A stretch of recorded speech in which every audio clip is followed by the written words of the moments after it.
मित्रांनो, तुमच्या छोट्या सांध्यांमध्ये म्हणजे हाताचे किंवा पायाचे जे बोट आहेत, मुख्यतः अंगठे आहेत, या ठिकाणी जर मोठ्या प्रमाणावर वेदना होत असेल, जास्त प्रमाणामध्ये सूज येत असेल, तर तुमच्या शरीरामध्ये युरिक ऍसिड वाढण्याची शक्यता आहे।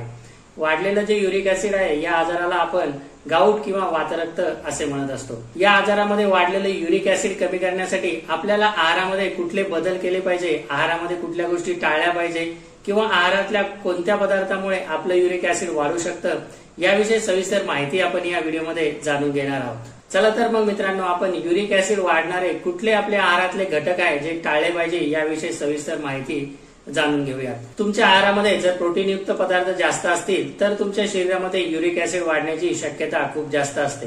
या प्रोटीनचं पचन झाल्यानंतर त्यापासून असणारे जे प्युरिन्स आणि पायरिन्स घटक असतात, त्यांच्या ब्रेकडाऊन पासून शरीरामध्ये युरिक ऍसिड तयार होत राहतं।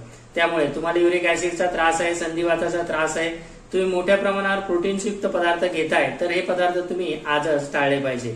मग या प्रोटीनयुक्त पदार्थामध्ये कुठले कुठले पदार्थ येतात? जर तुम्ही खाण्यामध्ये कडधान्य मोठ्या प्रमाणावर जर वापरत असाल, तर ह्या कडधान्यामध्ये देखील प्रोटीन जास्त प्रमाणात असतात। यामध्ये मुख्यतः उडदाची डाळ असेल किंवा कुळिथ असेल, मसूर असेल किंवा राजमा असेल, हे पदार्थ तुम्ही पूर्णपणे टाळले पाहिजे। उडदाच्या डाळीमुळे शरीरामध्ये उष्णता वाढते व रक्त दूषित होऊन त्यापासून देखील तुमच्या शरीरामध्ये वातरक्त हा आजार वाढण्याची शक्यता असते। आयुर्वेदानुसार हा जो वातरक्त आहे, याला पित्त दोष व वातदोष कारणीभूत असतात व दूषित झालेलं रक्त देखील तेवढ्याच प्रमाणात कारणीभूत असतं। तुमच्या आहारामध्ये जशी कुळीथ असेल, उडीद असेल, अशी उष्ण कडधान्य जर असतील तर ते युरिक ऍसिड तर वाढवतात व शरीरामध्ये उष्णता देखील वाढवतात। त्यामुळे रक्त दूषित होते व सांध्यांच्या ठिकाणी असणारी सूज व वेदना मोठ्या प्रमाणावर वाढत असते। त्याचप्रमाणे तुमच्या आहारामध्ये जर नॉनव्हेज मोठ्या प्रमाणावर असेल, तर हे नॉनव्हेज देखील प्रोटीनचा मोठा सोर्स आहे, त्यामुळे देखील युरिक ऍसिड मोठ्या प्रमाणावर वाढत असते। त्याचप्रमाणे हे नॉनव्हेज म्हणजे मटन असेल, चिकन असेल किंवा मासे असतील किंवा कुठल्याही पद्धतीचं जे सी फूड्स आहे, हे शरीरामध्ये उष्णता वाढवणारं असतं व रक्त दूषित करणारे आहे, त्यामुळे देखील तुमचा संधिवाताचा त्रास मोठ्या प्रमाणावर वाढू शकतो। मित्रांनो, तुमच्या आहारामध्ये जर डेअरी प्रोडक्ट जास्त असतील, त्यामध्ये देखील दही किंवा पनीर या गोष्टी जर जास्त असतील, तर ह्या देखील जास्त प्रमाणात प्रोटीनचा सोर्स आहे।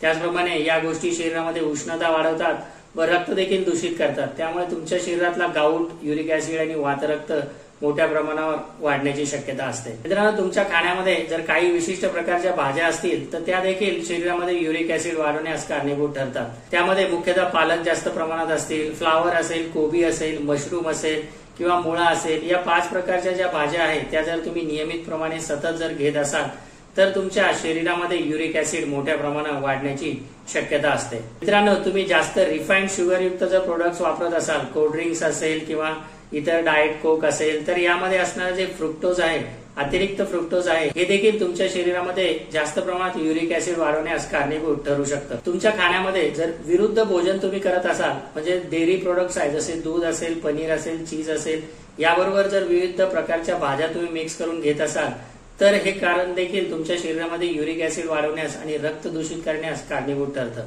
जसं की फ्रूट सलाड असेल किंवा बटर चिकन असेल किंवा दुधामध्ये मीठ टाकून खाणं असेल किंवा दुधामध्ये इतर प्रकारचे चविष्ट पदार्थ टाकून खाणं असेल, या गोष्टी देखील शरीरामध्ये युरिक ऍसिड वाढण्यासाठी व रक्त दूषित करण्यासाठी कारणीभूत ठरत असतात। मित्रांनो, तुम्हाला कुठल्याही पद्धतीचं जर व्यसन असेल, तसं मद्यपान असेल, सिगारेट असेल, स्मोकिंग असेल किंवा गुटखा खाणं असेल, या गोष्टी देखील तुम्हाला तुमच्या संधिवाताचा त्रास वाढवण्यास कारणीभूत ठरतं।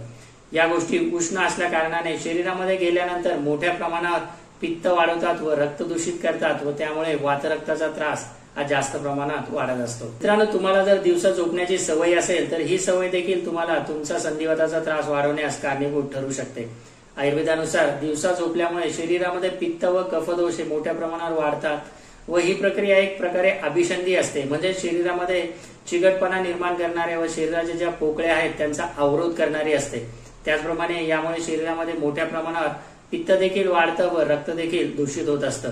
त्यामुळे जर तुम्हाला वातरक्त किंवा गाऊटचा त्रास असेल, तर तुम्ही दिवसा झोपणं पूर्णपणे टाळलं पाहिजे। मित्रांनो, तुमचं वजन जास्त प्रमाणात वाढलंय, तुम्हाला शुगरचा त्रास आहे, तुम्हाला जास्त प्रमाणात इन्सुलिन घ्यावं लागतंय, जास्त प्रमाणात मानसिक ताणतणाव जाणवत आहे, या गोष्टी देखील तुमच्या शरीरामध्ये युरिक ऍसिड मेकॅनिझम डिस्टर्ब करून त्याचं प्रमाण वाढवण्यास कारणीभूत ठरू शकतं। त्यामुळे तुमचं वजन नियंत्रणात असलं पाहिजे, तुमच्या शुगरच्या लेवल नियंत्रणात असल्या पाहिजे व जो मानसिक ताणतणाव आहे तो देखील कमी असला पाहिजे. मित्रांनो, या व्हिडिओमध्ये सांगितलेल्या माहितीचा तुम्ही उपयोग करून तुमचं युरिक ऍसिड नियंत्रणात आणू शकतात. मित्रांनो, तुम्हाला हा व्हिडिओ कसा वाटला?